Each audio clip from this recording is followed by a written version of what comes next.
Good afternoon dear students. मैं हूं Kiran Dhill, assistant professor in physics और अभी मैं राजकीय कन्या महाविद्यालय 12 में कार्यरत हूं। आज का हमारा जो टॉपिक है वो सॉलिड स्टेट फिज़िक्स का और फर्स्ट यूनिट हमारी है ये। इसके अंदर आज हम लोग बात करेंगे अबाउट क्रिस्टल स्ट्रक्चर। अपने प्रीवियस लेक्चर में हमने बात करी थी कि किस तरीके के बंध पदार्थों में पाए जाते हैं। हाइड्रोजन, वंडरवॉल, आयनिक, सहसंयोजक, ठीक है, इन सब के बारे में हमने बात करी थी। मेटेलिक बॉन्ड, और उसके बाद हमने बात करी थी आयनिक जो बॉन्ड होता है उसके बारे में, और कौन कौन सी कूलाम एनर्जी और जैसे सहसंयोजक ससंजक ऊर्जा होती है उनके बारे में, और उसके बाद हमने जो रिपल्सिव एक्सपोनेंट था और स्टेबिलिटी कंडीशंस थी उनके बारे में डिस्कस किया। आज हम लोग पढ़ेंगे क्रिस्टल स्ट्रक्चर के बारे में। कोई भी ठोस पदार्थ जो होता है उसकी स्ट्रक्चर या संरचना जो होती है वो इस बात पे डिपेंड करती है कि वो कितना कठोर है, कितना हार्ड है, उसकी रिजिडिटी कैसी है, उसकी कंप्रेसिबिलिटी कैसी है।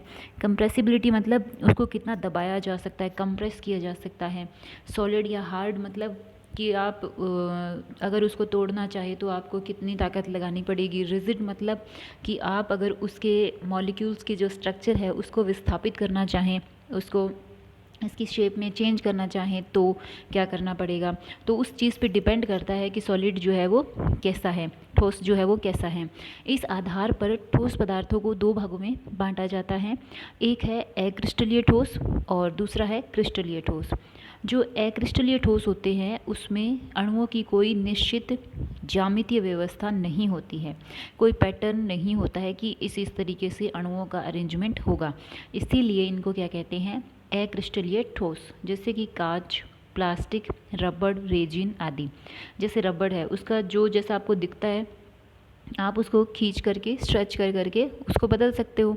जैसे प्लास्टिक की बोतल है तो उसमें क्या होता है, जैसे आप उसको पिचकाओगे मीन्स उसको कंप्रेस करोगे तो वो कंप्रेस हो जाती है, ठीक है, तो उसकी जो संरचना है वो बदल गई। तो अणुओं की उसमें क्या है, कोई निश्चित व्यवस्था नहीं होती है।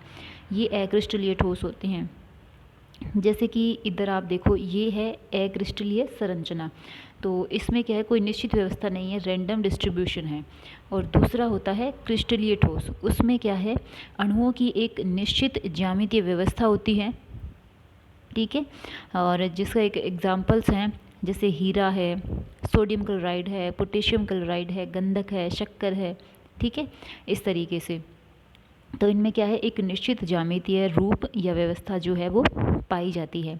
देखो जैसे हम लोग कहें कि किसी ठोस के बारे में बात करते हैं तो जैसे हम लोग आपको बताएं कि किस तरीके से ये बनते हैं क्रिस्टल।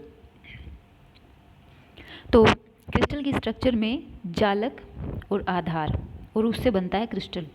अब देखिए क्या होता है जालक और क्या होता है आधार।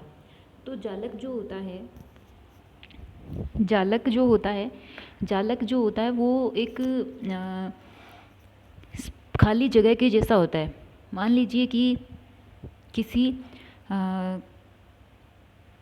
किसी पार्किंग प्लेस पर कुछ प्लेस डिसाइड किए गए हैं कि जहाँ जहाँ हमें गाड़ियाँ खड़ी करनी है, ठीक है।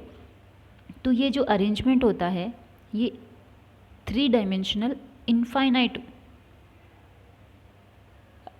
अरेंजमेंट होता है, यानी कि एक 3D में होगा। जैसे अभी आपको 1D दिख रहा है, तो जैसे एक डिब्बा है या बॉक्स है तो उसके अंदर सब जगह इस तरीके से ये जो ब्लॉक बने हुए हैं, तो ये एक व्यवस्था है। ऐसा जालक होता है, 3D और इनफाइनाइट होता है। और इसमें क्या होता है, आप किसी भी जगह पर बैठ करके और अपने चारों तरफ का जो विन्यास देखोगे, अपनी सराउंडिंग देखोगे, तो वो किसी भी जगह पर आप खड़े हो जाओ सराउंडिंग एक जैसी दिखती है। जैसे मान लीजिए कोई यहाँ खड़ा है तो यहाँ से उसे दिख रहा है कि इधर एक है, इधर एक है, इधर एक है, ये चीज़ उसे देखने को मिल रही है, ओके। अब इसी को आप किसी और जगह खड़ा कर दो, जैसे मान लीजिए वो यहाँ खड़ा हो गया, तो वो भी क्या है, सेम सराउंडिंग को अपने चारों ओर पाता है। इसे हम कहते हैं लेटिस या जालक। ये एक 3 डायमेंशनल एरिया होती है जिसके अंदर अगर मान लीजिए आप कोई भी जगह बदल देते हो या किसी और जगह से आप क्रिस्टल को देखना चाहते हो किसी और पोजीशन से, तो उसकी सराउंडिंग जो है वो सेम रहती है, बदलती नहीं है, ठीक है। ये है जालक। लेकिन जालक के बाद क्या होता है, बेस। बेस क्या होता है, बेस एक्चुअल में वो अणु, परमाणु या आयन होते हैं जिनको इस जगह पर जमाना है। जैसे मैंने कहा कि ये एक पार्किंग प्लेस है और इस पे हमें क्या करना है, गाड़ियाँ खड़ी करनी है। तो यहाँ एक कार खड़ी हुई, यहाँ एक कार, ये सब कार यहाँ पे क्या है, इन जगहों पर खड़ी हो गई। ये अणुओं का अरेंजमेंट हो गया। एक तरीके से क्या है, ये खाली जगह हैं और इस जगह पे अणु, परमाणु या आयन जो है वो व्यवस्थित होंगे। और जब ये व्यवस्था बन जाती है तो उसे हम कहते हैं क्रिस्टल। ठीक है, जालक प्लस आधार या बेसिस क्या होता है, क्रिस्टल। और क्रिस्टल की समान संरचना जो होती है उसकी, जैसे क्रिस्टल एक क्रिस्टल बन गया तो उसकी बार बार पुनरावृत्ति से पूरा जो ठोस पदार्थ है, जो भी स्वरूप उसका रहता है, वो बन जाता है। ओके, तो जालक प्लस आधार क्या होता है, क्रिस्टल होता है। ठीक है, जैसे इसने लिखा भी है कि इन क्रिस्टलों की ज्यामिति या आकृतियों को एकक आवृत्ति जालक के रूप में व्यक्त किया जा सकता है। यानी कि एक पीरियोडिक लेटिस के फॉर्म में, पीरियोडिक मतलब कि जिसमें बार बार व्यवस्था बदल रही हो, बार बार एक स्वरूप आता है फिर वैसा ही दूसरा स्वरूप, ठीक है, इस तरीके से। तो किसी क्रिस्टल का जालक जो है वो उन बिंदुओं का आवृत्ति व्यू होता है जिस पर क्रिस्टल के जो अवयवी कण हैं, परमाणु या आयन या अणु व्यवस्थित होते हैं, जिन्हें मूलक या आधार कहते हैं, वो व्यवस्थित होते हैं। ओके, फिर बात करते हैं कि स्पेस लेटिस की। मैंने कहा कि लेटिस किस तरीके का है, 3 डायमेंशनल है। जैसे ये जालक है ना, वो 3 डायमेंशनल है, पीछे भी है, आगे भी है, इस तरीके से सब जगह 3D है ये। जैसे आप इसको ऐसे मान सकते हो, जैसे माचिस की डिब्बी के अंदर आप जैसे बॉल डाल दो, छोटी छोटी, बिल्कुल बारीक बारीक छोटी छोटी बॉल डाल दो, तो वो ऊंचाई में, लंबाई में, चौड़ाई में सब जगह स्थान घेरेगी। ठीक है, इस तरीके से। तो एक है स्पेस लेटिस। तो अगर मान लीजिए जालक बिंदु जो हैं उनको नियत दूरी पर आप केवल एक एक्सिस के अलोंग व्यवस्थित करते हो अनंत दूरी तक, या मतलब केवल एक दिशा में जालक बिंदुओं की बार बार पुनरावृत्ति होती है ना, तो उसे हम कहेंगे रेखिक जालक। ठीक है, जैसे ये जालक बिंदु है, केवल एक ही दिशा में बार बार इनकी पुनरावृत्ति हो रही है, तो इसे हम कहते हैं रेखिक जालक। अगर जालक बिंदुओं की बार बार पुनरावृत्ति जो है वो एक प्लेन में हो रही है, ठीक है, जैसे इस डायरेक्शन में भी है, इस डायरेक्शन में भी है, इस तरीके से, ठीक है, एक प्लेन में बार बार पुनरावृत्ति होती है, तो इसे हम कहते हैं द्विविमीय जालक।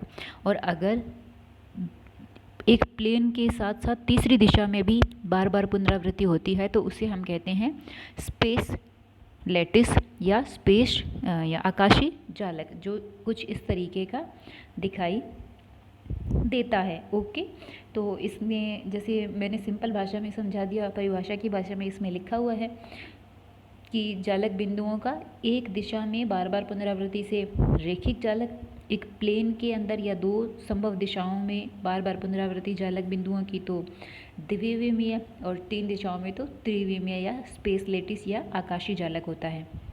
ठीक है, और जिन मतलब आप जब इनको शो करोगे तो जिन एकांक सदिशों की सहायता से इसको शो किया जाता है या प्रदर्शित किया जाता है, उन्हें हम बेसिस वेक्टर, आधार सदिश या मूलभूत सदिश भी कहते हैं। देखो हमें क्या है, जैसे वन डायमेंशन में इसको शो करना है, यानी कि इस तरीके से, या 2D में या 3D में, तो हमें क्या है, निर्देशांक पद्धति की आवश्यकता होती है। तो इस निर्देशांक पद्धति के अंदर क्या होते हैं, 3 जो एकांक सदिश है वो यूज़ किए जाते हैं, 3 नॉन कोप्लेनर यूनिट वेक्टर्स। और ये यूनिट वेक्टर्स जैसे कि यहाँ पे ए वेक्टर, बी वेक्टर और तीसरा सी वेक्टर, ए बी और सी, तो ये क्या कहलाते हैं, बेसिस वेक्टर या फंडामेंटल वेक्टर्स भी कहलाते हैं। ओके, और इस जो 3 डायमेंशनल लेटिस है इसके अंदर क्या होता है, जैसे ये ए वेक्टर, बी वेक्टर और सी वेक्टर क्या हैं, ट्रांसलेशन वेक्टर भी कहलाते हैं। और तीनों की स्थानांतरण की जो दिशाएं हैं वो क्रिस्टलोग्राफिक अक्ष एक्स, वाई तथा जेड द्वारा निर्देशित हो, तो जालक बिंदु के सापेक्ष अन्य जालक बिंदु की स्थिति को निम्न सदिश द्वारा भी व्यक्त किया जाता है। T is equal to N1 a vector, N2 b vector, N3 c vector. ये क्या है, देखो जैसे मान लीजिए ये हमारा 3D स्पेस लेटिस है, ठीक है, इसके अंदर हम लोग क्या कह रहे हैं, 3D स्पेस लेटिस के अंदर कि जैसे तीनों एक्सिस की बात करते हैं, जैसे ये मान लीजिए x है, ये y है, और ये Z है, या इसको कुछ इस तरीके से भी देख सकते हैं, जैसे ये है ना। तो जैसे मान लीजिए ये x, ये y और ये z, ये है, ये a वेक्टर, ये b वेक्टर और ये c वेक्टर है। क्रिस्टलोग्राफिक अक्ष मतलब जैसे कार्टेशियन कोऑर्डिनेट सिस्टम में तो हम लोग एक्स वाई जेड, और यहाँ पे जो ट्रांसलेशन वेक्टर हैं वो क्या है, ए बी सी, ये हमारे अक्ष हैं। तो इसमें क्या है, जैसे मान लीजिए आप किसी इस बिंदु से लेके इस बिंदु तक, इनके बीच अगर सदिश दूरी आप देखोगे तो उसे हम स्थानांतरण सदिश के द्वारा शो करते हैं, और ये भी क्या है, इन पे डिपेंड करते हैं जो हमारे फंडामेंटल वेक्टर्स हैं, ठीक है। और इनके साथ कुछ पूर्णांक गुणे जाते हैं, n1 n2 और n3, ठीक है। तो इसे हम कहते हैं ट्रांसलेशन वेक्टर। ट्रांसलेशन वेक्टर क्या बताएगा, जालक के अंदर किन्हीं दो जालक बिंदुओं के मध्य सदिश दूरी जो है वो बताता है। एक जालक बिंदु से दूसरे जालक बिंदु की स्थिति को बताता है ट्रांसलेशन वेक्टर। तो ट्रांसलेशन वेक्टर हो गया। यहाँ पे n1 n2 n3 क्या है, आर्बिट्रेरी इंटीजर्स होते हैं, इंटीजर नंबर होता है ये। फिर है ट्रांसलेशन ऑपरेशन, स्थानांतरण की संक्रिया क्या है, यदि क्रिस्टल के किसी बिंदु की स्थिति r वेक्टर को t वेक्टर सदिश द्वारा स्थानांतरित किया जाए तो परिणामी बिंदु की स्थिति जो है वो होती है r dash r plus T which is equal to this. और ये जो प्रारंभिक बिंदु r वेक्टर की पूर्णता क्या है, समान होनी चाहिए, अर्थात इस स्थानांतरित स्थिति के सापेक्ष क्रिस्टल की परमाणु व्यवस्था सभी अवस्थाओं में पूर्ण रूप से समान दिखाई देनी चाहिए। सिंपली देखो ये कहना चाहता है कि अगर मान लीजिए ये हमारा ये हमारा 3D स्पेस लेटिस है। इस स्पेस लेटिस के अंदर अगर मान लीजिए ये ग्राउंड वाला पॉइंट है, ठीक है, ये ग्राउंड वाला पॉइंट है, तो इसके सापेक्ष जैसे थोड़ा यहाँ पे कॉम्प्लिकेटेड सा दिख रहा है, ये ग्राउंड वाला पॉइंट है, ओके। और इधर भी जैसे यहाँ पे एक पॉइंट है, तो इस पॉइंट के सापेक्ष इसका स्थिति सदिश है r वेक्टर, ठीक है। अब हम लोग ये कुछ इस तरीके से बना हुआ है हमारी स्ट्रक्चर, है ना। अभी मैं सिर्फ इस तरफ का ही शो कर रही हूँ। तो इस प्लेन पे जो बिंदु है वो r वेक्टर दूरी पर है। यहाँ पे कोने पर भी एक है, जैसे ये वाला है ना, कोने पर भी एक है। तो जैसे मैंने कहा कि दो जालक बिंदुओं के मध्य दूरी जो है वो उसको स्थानांतरण सदिश के द्वारा शो करते हैं, यानी कि t वेक्टर के द्वारा इससे शो होगा। तो अब इस मूल बिंदु से ये जालक बिंदु किस दूरी पर है, r vector plus t vector. अगर यहाँ से देखेंगे तो r प्लस टी है ना, और ये डायरेक्ट तो अलग हो जाएगा। तो ये यहाँ से यहाँ पे क्या है, r प्लस टी दूरी पर। इसका फाइनल वेक्टर क्या है, लास्ट वाले कॉर्नर वाले का r vector plus T vector. तो ये कहना चाहता है कि इसका जो ये ट्रांसलेशन की जो संक्रिया हुई तो उसमें परिणामी सदिश r वेक्टर आ गया। लेकिन क्या होता है कि r वेक्टर व r डैश दोनों के सापेक्ष जो है परमाणु का विन्यास समान दिखाई देना चाहिए, वो तो समान ही दिखाई देगा। जैसे मान लीजिए, मेरा कहने का मतलब ये है कि जैसे ये तो एक सिंपल स्पेस लेटिस है, सिंगल। क्रिस्टल की स्ट्रक्चर के अंदर क्या होता है, ये ठोस पदार्थों में ऐसे बहुत असंख्य स्पेस लेटिस जो हैं वो मिल कर के ठोस पदार्थ बनाते हैं, यानी कि इसके साथ में ऐसे इधर और बढ़ जाएगा, ये इधर फिर से एक, ये सब यहाँ कोनों पर, फिर ये नीचे इधर भी, ये चारों तरफ ऐसे ही। जैसे आप ऐसे समझो, एक माचिस की डिब्बी के पास आप दूसरी माचिस की डिब्बी रख दो, फिर उसके ऊपर भी, दाएं भी, बाएं भी, हर जगह वैसा ही स्वरूप आपको देखने को मिले। तो चाहे आप इस माचिस की डिब्बी पे खड़े होकर देखो, चाहे इस माचिस की डिब्बी पे खड़े होकर देखो, आपकी सराउंडिंग एक जैसी होगी, क्योंकि चारों तरफ क्या है, माचिस की डिब्बियाँ ही हैं। तो उससे क्या है, परमाणु विन्यास नहीं बदलता है। यही बात ये यहाँ कहना चाह रहा है, ओके। उसके बाद है प्रिमिटिव सेल या अभाज्य कोष्ठिका, ओके।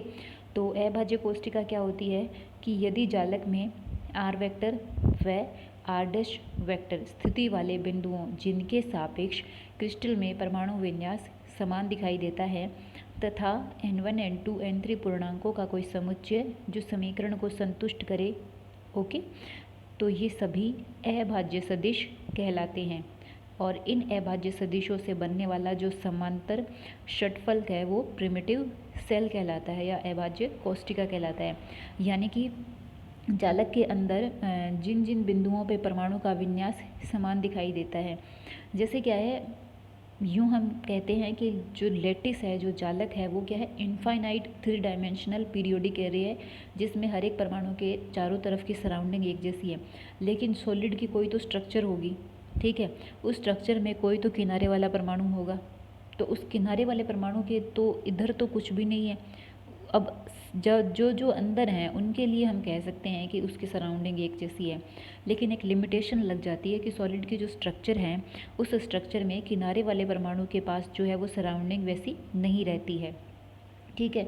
तो ये जो कंडीशंस लगती है उसके लिए हम ये कहते हैं कि जो जिन परमाणुओं के लिए या जिन जालक स्थितियों के लिए ये परमाणु विन्यास, जालक बिंदुओं के लिए परमाणु विन्यास समान दिखाई देता है, उनको उनके कोरेस्पॉन्डिंग जो वेक्टर हैं, ए vector, B vector, C vector, उनको हम क्या कहेंगे, प्रिमिटिव वेक्टर्स या अभाज्य सदिश कहते हैं। और इन अभाज्य सदिशों से जो सेल बनेगा, अभाज्य सदिशों से जो सेल या कोष्ठिका बनेगी, उसको हम क्या कहेंगे, प्रिमिटिव सेल कहते हैं। और इस प्रिमिटिव सेल का जो वॉल्यूम होता है वो होता है A vector dot B vector cross C vector. ये सिंपल जैसे वेक्टर अपने मैथ्स करते हैं, वेक्टर कैलकुलस में करते हैं, वैसे ही वॉल्यूम निकाला है, ओके। और इसके अंदर है कि क्रिस्टल की जो ज्यामितीय संरचना, जिससे ज्यामितीय संरचना का निर्माण होता है, उस आधार पर ये अभाज्य कोष्ठिकाएँ क्या है, अलग अलग है, लेकिन सबका वॉल्यूम जो है वो समान होता है। किसी भी तरीके की प्रिमिटिव सेल जो है वो बन सकती है। ये है, ये है, ये है, ये सब वो परमाणु हैं जिसकी सराउंडिंग क्या है, एक जैसी है। इसकी सराउंडिंग एक जैसी, इसकी सराउंडिंग इसकी। तो इन सब से बनने वाला, इन सब के जो ट्रांसलेशन वेक्टर है वो प्रिमिटिव लेटिस वेक्टर हो गए, और इनसे बनने वाला समांतर षटफलक क्या हो गया, प्रिमिटिव सेल हो गया, ओके। इन सब का वॉल्यूम समान होता है। त्रिविम जालक के अभाज्य कोष्ठिका या प्रिमिटिव सेल के प्रत्येक कोने पर एक जालक बिंदु होता है, अर्थात प्रत्येक अभाज्य कोष्ठिका में कुल 8 जालक बिंदु होते हैं जो निकट के 8 अभाज्य कोष्ठिकाओं द्वारा साझेदारी करते हैं। इसीलिए एक अभाज्य कोष्ठिका में औसतन एक जालक बिंदु होता है। जितनी संख्या में आधार होते हैं उतनी संख्या में अभाज्य कोष्ठिकाएं होती है। अभाज्य कोष्ठिका की संरचना निम्न विधि द्वारा भी ज्ञात की जा सकती है। ये ऊपर जो मैंने बोला उसका देखो आप, ये ऐसे कहना चाहता है कि अगर मान लीजिए हमारे पास एक कोई प्रिमिटिव सेल है, ठीक है, ये कोई प्रिमिटिव सेल है जो प्रिमिटिव लेटिस वेक्टर से मिलकर बनी हुई है। इसके 8 कोनों पर 8 जालक बिंदु होते हैं, ठीक है, 8 जालक बिंदु हो गए। ये क्या करते हैं, जैसे इधर भी कोई प्रिमिटिव सेल होगी, इधर भी कोई प्रिमिटिव सेल होगी, है ना, इसी तरीके से नीचे भी कोई प्रिमिटिव सेल होगी, ऊपर भी कोई प्रिमिटिव सेल होगी, और इसके आगे भी कोई प्रिमिटिव सेल होगी, इसके पीछे भी कोई प्रिमिटिव सेल होगी। कुल मिलाकर के क्या होता है, जो सेंटर वाली प्रिमिटिव सेल है वो जैसे 2 आगे पीछे, दाएं बाएं, ऊपर नीचे, और कौन सी डायरेक्शन बच गई, इस तरीके से ये 8, यानी कि इसका मतलब ये है कि जैसे मान लीजिए हमारे पास एक यूनिट सेल है और इस यूनिट सेल के अंदर 8 कोनों पर 8 परमाणु हैं, ठीक है। तो हर एक परमाणु जो है, जैसे ये परमाणु है तो ये क्या है, ये इसको शामिल करते हुए, इस जिस यूनिट सेल पे ये है उसको शामिल करते हुए 8 अन्य यूनिट सेल के साथ जो है वो जुड़ा हुआ रहता है। यानी कि इसका केवल 1/8वां हिस्सा जो है वो एक प्रिमिटिव सेल में होता है। हर एक कोने पर जो परमाणु है या अणु है उसका केवल 1/8वां हिस्सा जो है वो एक यूनिट सेल में, ये एक प्रिमिटिव सेल में होता है। यानी कि हर एक का एक प्रिमिटिव सेल में योगदान जो है वो 1/8वां हिस्सा है। यानी कि इसमें 8 कोनों पर 8 परमाणु होते हुए भी एक प्रिमिटिव सेल में टोटल अणुओं की संख्या जो है वो 1 के बराबर ही होती है। इसका मतलब ये है कि जैसे ये बॉक्स है ना, तो इसके कोने पर है, वो कोने पर तो है, लेकिन इसका 7/8 हिस्सा तो इस सेल से बाहर है, केवल 1/8 हिस्सा जो है वो सेल के अंदर होता है। तो इसीलिए इसका योगदान केवल 1/8 होता है, बाकी हिस्सा बाहर होता है। और बाहर किधर? बाहर 7 अन्य जो प्रिमिटिव सेल्स होती है उनके अंदर भी 1/8वां 1/8वां 1/8वां हिस्सा इस तरह से डिवाइडेड रहता है। ठीक है, इसीलिए इसमें क्या कहते हैं, प्रिमिटिव सेल में कुल मिलाकर के औसतन एक जालक बिंदु होता है। अब मान लीजिए जैसे कोई प्रिमिटिव सेल की अपने को संरचना करनी है, तो इसके लिए हम क्या करते हैं, जितने भी जालक बिंदु दिए हुए होते हैं तो उनसे क्या है, निकटतम जालक बिंदु तक एक लाइन खींचते हैं। ठीक है, इस तरीके से लाइन खींचेंगे और उसके बाद क्या है, और इन रेखाओं के जो मध्य तल हैं, ठीक है, और उनसे घिरा हुआ ये जो आयतन है, ये क्या कहलाता है, प्रिमिटिव सेल कहलाता है। इन रेखाओं के जो मध्य बिंदु हैं उनसे लंबवत तल खींचते हैं। ये लंबवत तल हो गए, ये और इन तलों से घिरा एक आयतन जो है वो एक नई अविभाज्य कोशिका बनाता है, जिसे हम विग्नर सीड्स प्रिमिटिव सेल भी कहते हैं। ओके, उसके बाद हम बात करते हैं यूनिट सेल की। यूनिट सेल क्या है? यूनिट सेल जो है वो मिनिमम वॉल्यूम वाला या न्यूनतम आयतन वाला एक ऐसा बहुफलक होता है जिसकी त्रिविम आकाश में बार बार पुनरावृत्ति करने से क्रिस्टल की बाहरी संरचना प्राप्त होती है।